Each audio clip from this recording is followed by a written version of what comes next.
Howdy, with this video I want to go over MLA formatting. One, just in terms of basic formatting for the responses and essays you're going to submit, and also I want to get into the research side of MLA formatting and kind of provide a bit of a review. If you go to the content page for the course, you'll see a help resources area, and under that help resources area you'll see a sample MLA essay. I'll also start putting sample essays of the essays you're working on when we get to those. But there's also an MLA lecture, and if you click on that, you'll see pretty much everything I'm about to talk about in written form. If it's been a while since you've had MLA formatting, some students are like, Mr. Fish, I took Comp 1 in the last millennium or something. You probably need to read through this document. There it goes. Just goes through MLA formatting, kind of maybe a little more, I don't want to say slowly, but we can read it, you can kind of go at your own pace. And just goes over the basics. If you haven't had MLA formatting since 2016, it changed to the latest edition, the 7th edition. No, wait, it changed to the 8th edition from the 7th edition. I'm sorry. So there were some changes after 2016. You might want to be aware of, and this lecture will help you get through that. But I want to go over that sample essay, the sample career essay. I already got it open. And a couple of things to notice. Whoops. Would it make you sick there? Just in terms of basic formatting, notice with MLA, and by the way, MLA stands for Modern Language Association. You might have worked with APA, American Psychological Association, or some other kind in other classes, but we're in MLA for Comp 2. You have your last name and the page number in the header, and that header should be counting your pages as you go along. So there's your last name on page 2, your last name page 3. You get the idea there. And that's the only thing that should be in the header.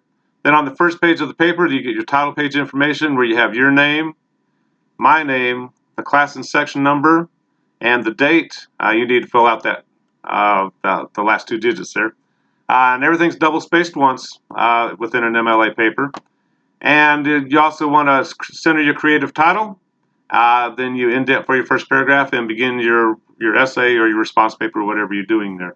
But all your submissions, your formal submissions in here should look like that. The only one that won't will probably be the syllabus quiz. To show you how to do that in Word real quickly, and it's the same basic process in Google Docs. The buttons are just in a little bit different places. In Word, we're going to go to Insert, and you want to insert a page number. You don't want to insert a header, or else it's going to. And if you type the number 1, it's going to count all your pages as number 1.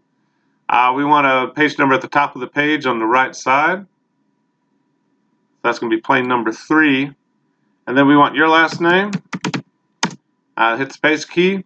Then make sure you get out of the header and footer so you're in the body of the essay. Then it's good to go ahead and get it to double space. This up and down arrow is line spacing. We want it 2.0. So you want your name, my name, class and section number. And by the way, when you give me your name, give me the name you prefer to be called. This is how I learn your names, is mainly by looking at your documents, because that's where I'm really engaging in what you're writing and kind of putting a face to the name, so to speak. And the date. Today is 8 June 2020. Then you're going to center your creative title. Then you want to get out of centering, and this same thing with Google Docs. If you hold your cursor over that, it'll tell you what you're doing. You want it back to the line left. Tab once for the paragraph, and then you're going to give me your brilliant analysis of whatever you're reading for that day. But that's just the basic way to format, use basic MLA formatting in your submissions.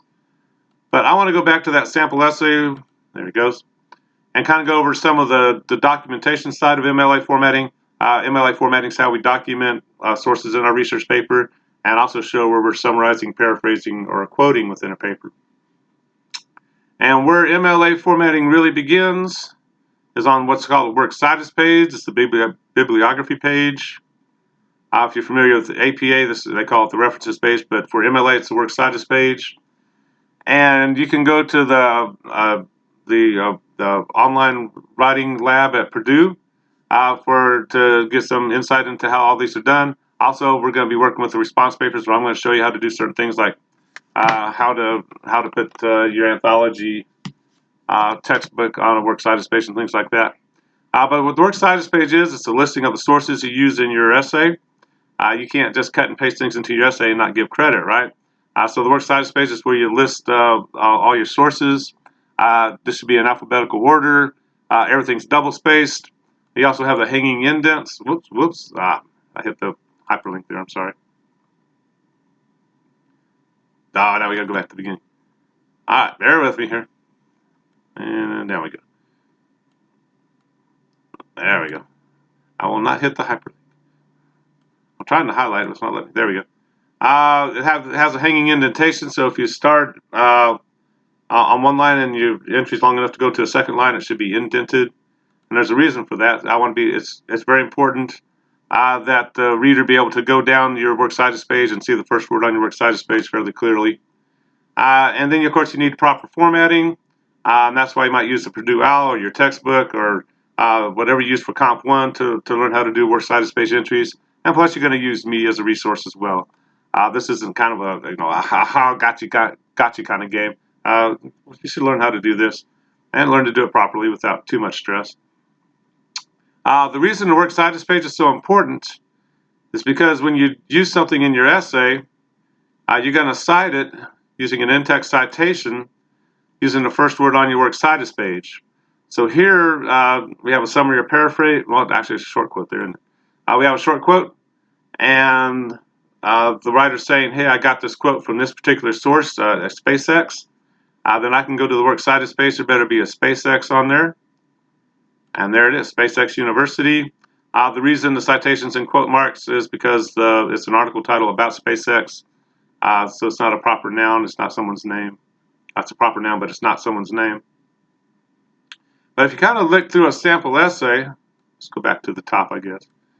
Whenever you see that citation, like here we have mechanical, the author's saying that information that came before that citation has come from a source, and that the writer's giving credit to that source.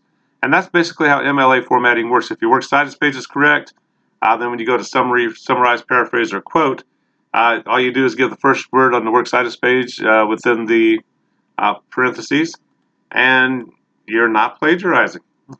If you just cut and paste things into your essay and don't cite it, and don't have the source on the works cited page, you're plagiarizing, and that's a good way to run into a lot of problems. So as you read through the essay, particularly when you see technical information like this, you're going to be looking for a citation, and there it is.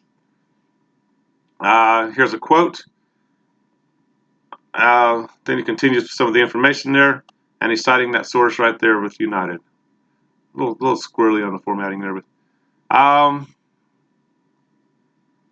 but you kind of go, when you see all this information, you're looking for that citation. And again, I should go to that works cited page and see estimated. And there it is. And that's basically how MLA formatting works. To get into a little bit more of the specifics, a short quote is 3 or fewer lines. So when I looked at this one and said, hey, that's a short quote, I knew that right away because it has quote marks around it. It's 3 or fewer lines. It's word for word from the source. And of course, any quote requires an introduction and a citation. And that's exactly what he has here. He introduces a quote, puts it into context with the rest of the sentence, puts a direct quote in quote marks. It's 3 or fewer lines, so it's just going to be, it's not going to be offset or anything like that. Then you get the citation and then the period that ends the sentence. So a good looking short quote here. Long quote is 4 or more lines with MLA formatting. And here you see a long quote. It's going to be double indented or tabbed over twice, once beyond the paragraph level. It's got to be word for word, directly from the source. You can't change quotes. You can start showing changes with ellipses and brackets. We'll talk about that later on. But you also want to introduce the quote. The bureaus should be states there. You got a little agreement there. But you got the long quote. You can tell it's a long quote because it's the only thing that gets double indented like that. Then you get the citation that shows us exactly where that source is coming from. And that's kind of how the quotes work. For a summary or paraphrase, that's when you put the original information in your own words. It's sentence structure. So here he's talking about estimated costs. This might have been a big long paragraph in the UTK catalog. He decided to use his own words and sentence structure. Some words you can't change. You can't change 1,598, obviously. But the rest of it's in his own words and sentence structure. It's clear he's using source material. And by the end of it, he's still got to tell us where that information came from. He just didn't suddenly decide going to UTK for 4 years is going to cost him $124,000.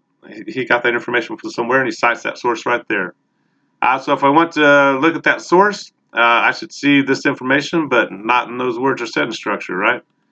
When we get to the first essay, we'll start looking at Turnitin, the plagiarism detector, the differences between summary and paraphrase, short quotes, long quotes. But again, long quotes and short quotes are pretty straightforward. The long quotes are tabbed over twice like this. Short quotes have the quote marks around them. They're the only thing with the quote marks around them. Again, short quotes 3 or fewer lines, long quotes 4 or more lines, and you have to cite that source from your works cited page. But that's basically how MLA formatting works. For more details, you might want to go to that MLA lecture. Again, if it's been a long time since you've had Comp 1, it's worth reading through that lecture and kind of going like, oh, okay, hopefully it makes sense. But I'm going to stop there because I just wanted to do a kind of a very quick review. We're going to be working with this with the response papers and the essays, so I'm sure you're going to have questions once we get to those things. But we're going to stop it there, and we'll talk to you later. Bye-bye.